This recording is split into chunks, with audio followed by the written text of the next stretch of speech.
one of the things too, man, I think this team just lacks mental toughness, man. Yep. I just think that they just when the going gets tough, man, they don't know how to bear down and get gritty, man. And I think that goes back to who I am. It's culture, man. Mm-hmm. You cannot have the Jones setting the culture for the players, man. And I will give you an analogy, man. I'm a grandparent now. And how I treat my grandkids is totally different than how I treated my kids. And my kids say, Dad, you're a different granddad. And I said, yeah, because it's my job to raise y'all. It's my job to spoil them. Mm. And so in raising is a job, man. I got to get in there and do it. And so I had to set the culture for my kids. Yeah. I ain't got to set the culture for my grandkids. That's their parents' job. And so what I'm saying is the grandparents should never be setting the culture for a family.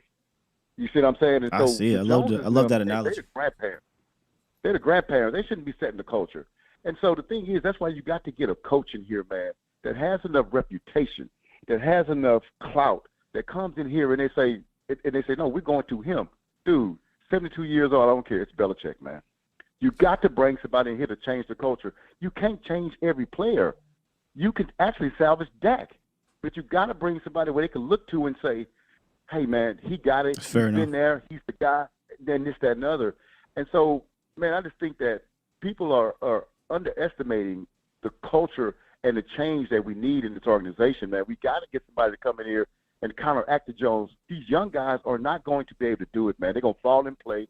They don't have enough cachet.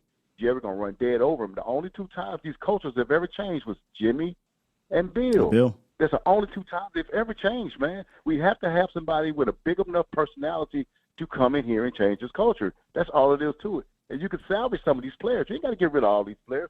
We've had over 28 years, dude. We've had players. Coaches, we've had different players, and the same results. Can I say one? I want to say one thing, and this is my last thing to say. I want to remind, if people don't know, they may be too young. The Jimmy Johnson, when he said, "I'm going to put it in 3-inch headlines, we're going to beat the San Francisco 49ers." And I'll tell y'all this. Everybody knows of that, but I'll tell y'all the backstory to that. Jimmy sensed that his team was nervous, and he saw it coming to the championship game. That was the second Super Bowl.